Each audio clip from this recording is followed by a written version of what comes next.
What's up, y'all? It's your girl Sakina, and I'm back for another review. This is my review for The Real Housewives of Salt Lake City. This is season 1, episode 3. I know I'm late, y'all, and I know that Bravo had leaked. I don't want to say leaked, but they put the episode on the Bravo app and all of that. But really, I didn't want to get off of my schedule. I was tired. I didn't want to try to squeeze it in on the weekend. I don't have time for that, so y'all gonna get it today, okay? One thing that I did want to mention before we get into the actual video, well, I hope everybody had a good Thanksgiving. Thanksgiving was yesterday. I had a chill Thanksgiving. I went to my mom's friend's house, ate, and then I came back home, chilled, and watched some YouTube videos. Child, I really didn't even want to go over there because I'm just tired and I wanted a break. But yes, I hope everybody had a good Thanksgiving. But yeah, we can get into the show. One thing I want to mention is that the girls' taglines are really good. Like, I know I didn't mention that on episode 1, but the taglines are great. I really like everybody's taglines. They match up good with their storylines and all of that. I know some of the other seasons or franchises, I'll be like, it usually nowadays be like 1 to 2 good taglines out of the whole cast. Maybe they're just running out of things to say. I don't know.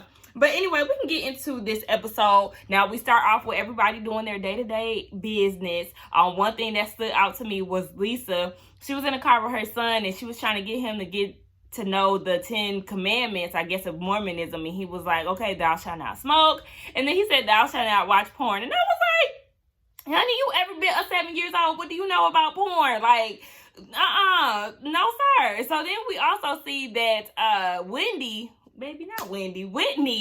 is throwing a 20s inspired party at this antique shop, and then we get over to Heather, and she's at the house. She's getting ready to throw a baby shower for her employees. Child, she got 5 employees that are pregnant for the first time, and they're all having boys. I thought that was so crazy. I think they end up showing the ages at the end or towards the end of the episode. They range from like 21 to 28. So I thought it was real nice of her to do that. She was just saying in the Mormon community, you know, marriage is very important, and the way that you bring your children up is very important too, because you're judged off of the way your family is. So women take pride and joy in how they raise their children. So this is something symbolic and important to her. She got into the conversation about her divorce. Jen and 2 other friends of hers were there. So they got into the topic of her divorce, and she said that her husband left her. She had been with him for 11 years, and she said that she really married him because he is a Mormon. So basically, there was not really any love there, and he ended up leaving her. She felt some type of way about it and resented him for it, because she's like, look, I didn't, gave you kids. I didn't put all my time and effort into this. Hell, I barely even loved your ass, and then you turn around and leave me? No, I'm supposed to be leaving you. But nah, they said even in the Mormon community, like, you're supposed to be with your husband or your spouse basically, like, for real, some death do us part type shit. And it's like, no. If a man is putting his hands on me, if he done had a love child on me, I'm out of there. Like, no, he's just simply not fulfilling me anymore. And I felt like I didn't put all the work that I could in, and it's still not, doing anything for me. Baby, I gotta leave. So she just feels some type of way about it. She started crying, and Jim was like, no need for all them tears, honey. You just need to look at it like, look at the image that you're giving your kids. Like, you're teaching them not to settle, and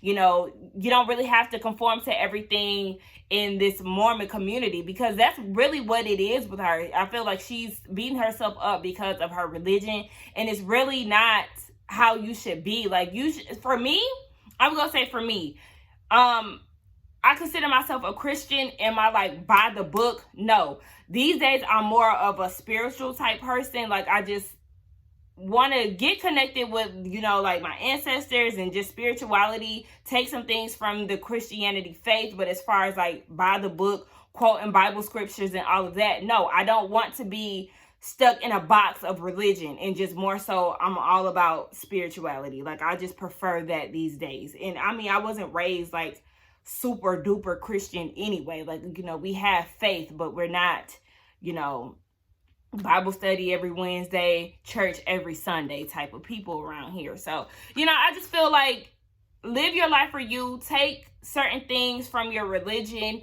and just live life. You know what I'm saying? Like, I don't know. I just can't do that. Like I said, what's her name? I was about to say Meredith. What's her name? Heather. Girl, live life for you. If your church community is judging you, then I mean, listen. I just feel I don't like all that judgment. That's what I don't like about religion. There's a lot of judgy people out there, yet y'all are not practicing what y'all preach a lot of the times. Look at these pastors. Hello?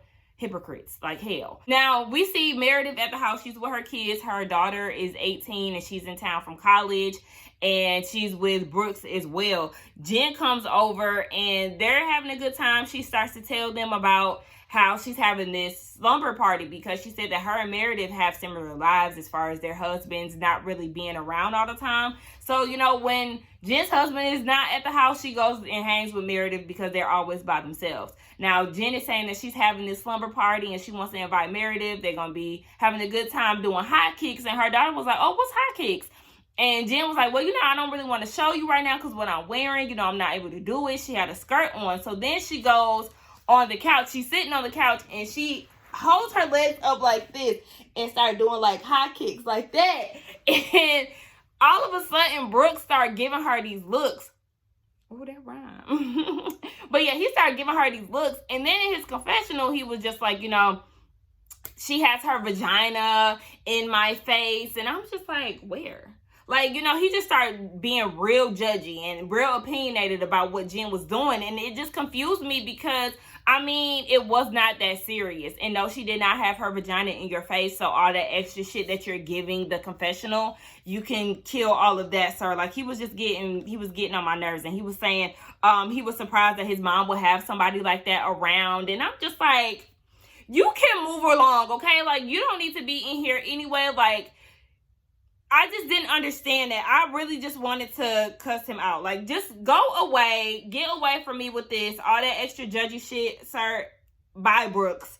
So, we get a quick scene where Lisa is teaching her son how to drive. And he's backing out the driveway. And he was like, yeah, I got a good pull-out game. And I'm like, Lisa, what's up with you and your kids and all these sexual references? Is they out here watching grown-up stuff at a young age? Simmer down, sir. Now we see that Mary and Meredith are going out to eat together, baby. Y'all know how I feel about Mary and her fashions. No, I did not like them big-ass Louboutins that she had on and her pink and red outfit looking like it's Valentine's Day. I don't like pink and red combos together. It just never looks good to me. But it damn sure did not look good on her. Mary is just saying that she goes into a story about her son and how she's attached to him, but all of a sudden he's, you know, not wanting to be around her as much because he got him a girlfriend for the first time, so he don't know how to act. He done finally got him some cooch, and he like, mama who? So Meredith was just saying that when she had kids, it caused space between her and her husband and all of this. So they really just relating as far as children and marriage. Mary said that her and her husband, they're at this point of partnership. They're not really feeling like a married couple. Once she had her son, you know, she went straight into mommy mode, so they kind of drifted apart. So basically, it sounds like they've been drifting apart for 17 years because that's how old her son is. She also went into the story talking about how their arrangement worked, and, you know, she had to essentially get to know him. And she was also saying, like, you know, my grandma, she made a good decision. You know, I feel like he was definitely a great choice. He was everything I wanted. And then that's when she said, you know, she had her baby, and so they kind of drifted apart. But I was like, that's just so weird. Like, imagine getting engaged or married to your grandpop, step grandpop, and you got to get to know him. How y'all even, like, the producers asked, okay, so when y'all got married, did y'all consummate it? And she was like, no. Thank God, no. And that she kept lying. Well, she said she was on her period, but after it was over, she kept lying and saying that she was on her cycle still. That lasted a good 28 days. And I was like, girl, like, see, this is why I couldn't. Grandma would have to be mad at me. I'm not sharing no peen that my grandma didn't had, period. Like, that's just nasty as hell. So, like, you go around calling this guy, like, growing up, did you call him stepdad? I mean, or did you call him granddad? Like, I need to know what name you were calling this man before your grandma passed away and you decided to marry him. Because word on the street, it was not arranged like she's trying to make it seem. Also, she also mentioned that her mom that fell out about it. Her mom wanted to inherit the church, and she really wanted to marry this man. And I'm like, y'all creepy as hell. Like, this family, y'all weird as fuck. Like, my mom asked a good question. Where's his involvement with this? Like, where is the husband's involvement with the inheritance? Like, did the money come from his side of the family, or did it come from the grandma's side of the family? Like, I'm not really understanding. Like, y'all had to marry this man in order to get the church. And child, we're gonna talk about that church a little bit later, but you know, she was just saying that the inheritance came with money, church, houses, and grandpop pop. So it's a package deal that she had to go with. And it was just weird. It was just very weird. She ended up inviting Meredith to her church, and just like the whole conversation that they were having, it creeped me out because she talks like this, like Mary talks like this and does this with her mouth. And I was just like, ooh, like I'm a little scared. Baby, that wig. And Meredith too, Miss Meredith. You also had a bad wig on this episode. Like, where was your parts? Where are your parts, ladies? If you're going to wear a wig, make sure your lace is melted. Make sure it's glued down. Make sure you have a part. You see me?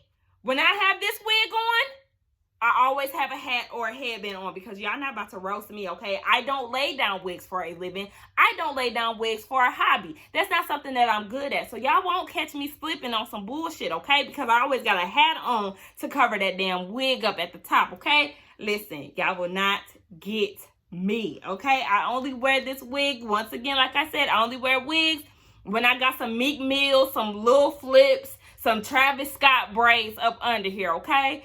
No. Like I said, I prefer my fro, but I wear this, you know, because I want to let my braids marinate a little bit, all right? Now, we see that Meredith is at the house with Brooks, and they're having a conversation. He brings up Jen and why him and Chloe felt uncomfortable while she was over there. He was saying that, you know, we seen parts of her that we did not need to see, and I don't want my sister to be, you know, receiving that type of stuff or whatever the hell he said. And I'm just looking like, what parts did you see of Jen? Like, did they edit that out? Did y'all see her vagina? Like, it was not that big of a deal. And this is where I was like, yeah, I don't think that I like Brooks. First of all, he has his own confessional. Like, why? Why do we need to tell, why do we need the backstory from him about why he's no longer in school and how he wants to start his own fashion brand? Like, are y'all going to do that for Robert Jr.? Are y'all going to do that for Heather's kids? Are y'all going to do that for Jen's kids? Like, I'm not understanding why Brooks. Is it because he's gay? Like, I'm not understanding. Is like, why? Like, I'm asking like a legit question. No, I don't have anything wrong with the LGBTQ community, okay? I got family members. I rock with them. I'm an ally. However, I'm just asking, like, why is it that he has his own confessional when there's no other kids that have their own confessionals? Hell, Lisa's kids were on this episode. They didn't get their own confessional, and we didn't get a background story about them and why they doing what they doing out here. Like, it was just weird to me, but I was like, yeah, I don't think I like him. He's too involved. He's too opinionated. And even Meredith was like, you know, I told him, you know, I've always raised him to be outspoken and, you know, an advocate for his opinions or whatever. But he can be a little extra and relentless at times. And yes, he is definitely extra as hell. At this point, I'm not really feeling your son. He was just like, you know, you don't need that type of stuff in your house. And I'm like, well, I hope you don't be twerking around the house and all of that. Because, I mean, you just made a big deal out of really nothing. So I hope you don't be, you know, showing your sister how to get down and all. Like, I don't know. It was just something about him that was just very judgy. And I'm like, yeah.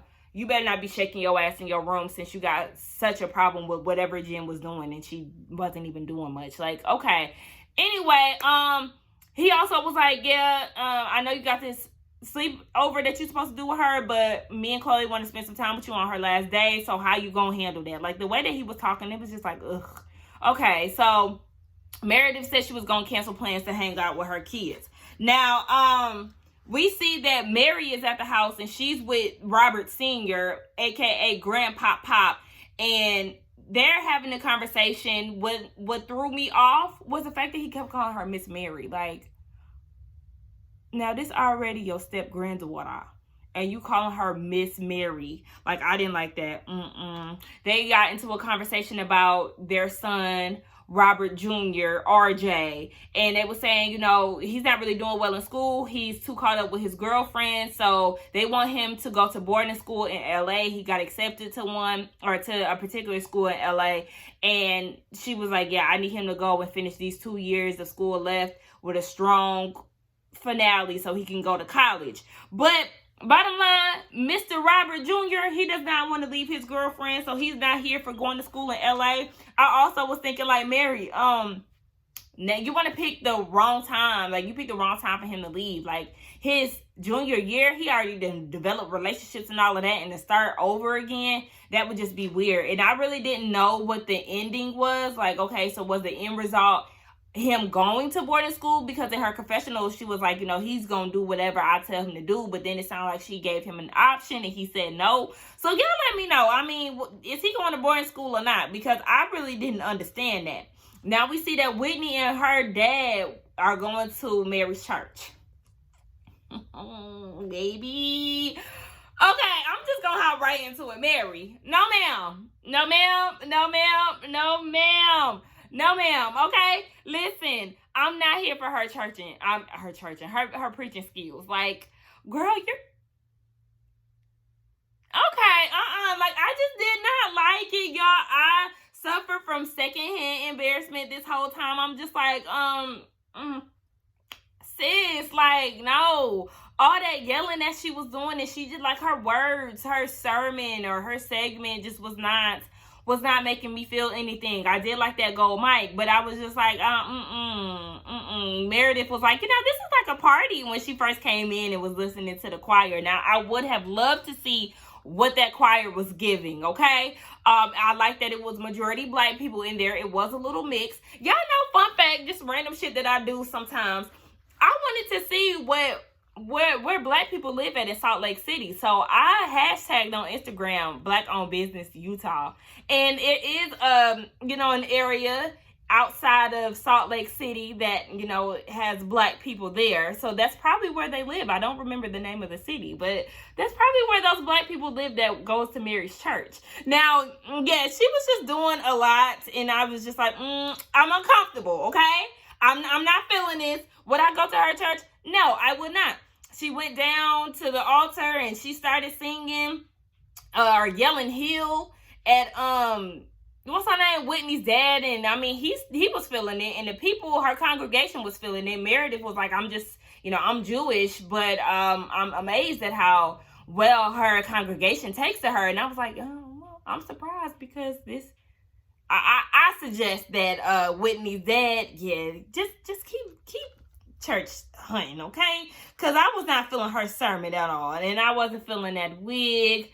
I was just like, all right, I don't like none of this. I don't like none of this. So, we go to Jen. This quick little scene of her being extra. She's trying on her 20s outfit. She's doing the makeup, the whole rundown the day before, so she can, you know, get a feel of everything. You know, she looks at her team like family, because once again, we know that her husband is never around. So, you know, her team kind of gives me Minions. And I don't want to be disrespectful when I say that, but they give me a very much so yes ma'am ego stroking vibe. Like, you know, kind of like how Nene is with some of the gays that she hangs around, you know.